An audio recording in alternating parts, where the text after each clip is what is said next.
Salut tout le monde, aujourd'hui une nouvelle vidéo sur ma nouvelle installation. Donc on va commencer par les Messor Barbarus.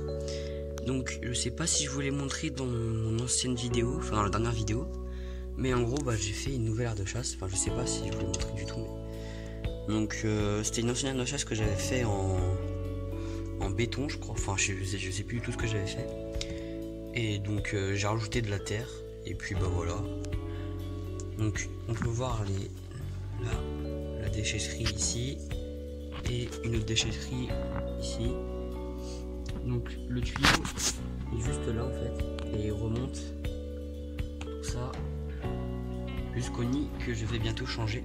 Donc je vous ferai une vidéo quand j'aurai le nouveau nid. Donc là, alors je vais vous montrer là, elles ont fait un grenier à graines en fait. Enfin elles ont fait le grenier à graines ici. Voilà. Et donc le nid.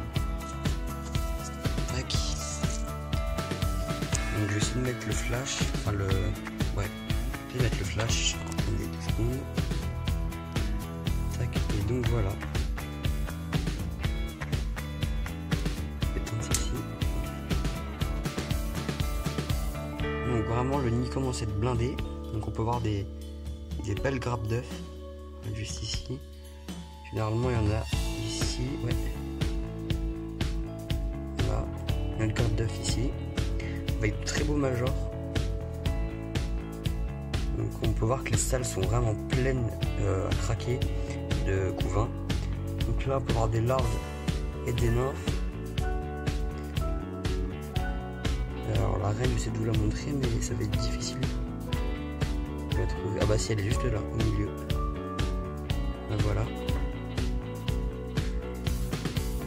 Donc je vais sûrement acheter un nid en pierre reconstituée si j'en trouve un. Donc il sera 2 ou 3 fois plus grand que celui-ci. Et ça commence vraiment à être plein.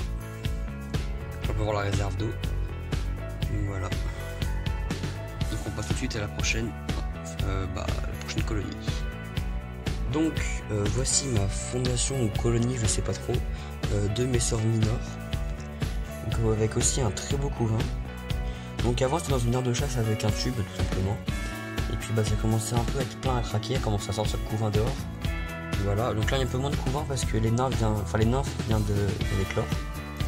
Donc il y a plein de nouvelles ouvrières, juste ici. Je sais pas s'il y a des œufs, on va voir ça. Ouais, s'il y en a quelques-uns au fond. Je les vois je crois, ouais. Donc voilà, donc leur grenier à graines pareil de l'air de chasse. Donc va falloir que je m'occupe aussi du dépotoir, le vider un peu parce que c'est pas comme avec les Messor Barbarus où l'aire de chasse est 10 fois plus grande, enfin même plus. Donc voilà, donc on va passer au Copodotus nicobarensis. Donc voilà les Copodotus nicobarensis. Donc j'ai eu une évasion, donc il y a à peu près une cinquantaine d'ouvrières en moins. Voilà, c'est un peu dommage, mais il va falloir que j'achète une nouvelle aire de chasse parce que celle-ci est pas super pour les nourrir. Vous allez voir juste après. Donc on peut voir quand même que elles ont une belle physogastrie. Il y a quand même un beau couvain, enfin je trouve. Et là il y a une grappe d'œuf, ouais, juste là. Au milieu de l'écran. Petite grappe d'œuf, hop.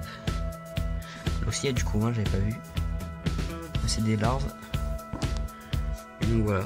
Donc je sais pas combien il y en a, je dirais... Bon non je sais pas, je vais pas dire n'importe quoi. Voilà. Donc on va passer... Bah non, je vais vous montrer de chasse en fait. Donc elles sont reliées par ce petit tube là sur le côté. Je ne peux pas vous le montrer mais voilà. Donc il descend tout le long. Voilà. Jusqu'à rentrer là. Alors là on voit pas grand chose. Mais vous voyez que je les nourris en fait par le... Voilà. De base je soulevais le couvercle mais en fait elle passait, je sais pas si vous allez voir mais là elle passait là. Du coup j'ai mis du coton, du scotch, j'ai tout mis. Pour qu'elle puisse ne pas... Enfin pour pas qu'elle puisse passer. Donc attendez, je vais retirer ça. Tac. Je vais essayer de vous montrer comme ça. Voilà. Ouais, c'est pas top. Mais là je leur ai donné un verre en fait de farine parce que j'ai mes propres élevages. Donc si vous voulez que je vous fasse une vidéo sur mes élevages, mon élevage de verre de farine, et je peux vous montrer ça, mais il faut me le dire si ça vous intéresse. Donc j'ai mis un peu de miel dans le papier alu. Voilà. Le dépotoir au fond, mais il faut que je m'en occupe, mais ça va être... Je vais attendre de recevoir mon aire de chasse et puis je vais m'occuper de ça. Donc on va finir par les Crématogaster scutellaris. Donc les voilà, donc c'est un nid que j'ai fait moi-même, un nid en liège.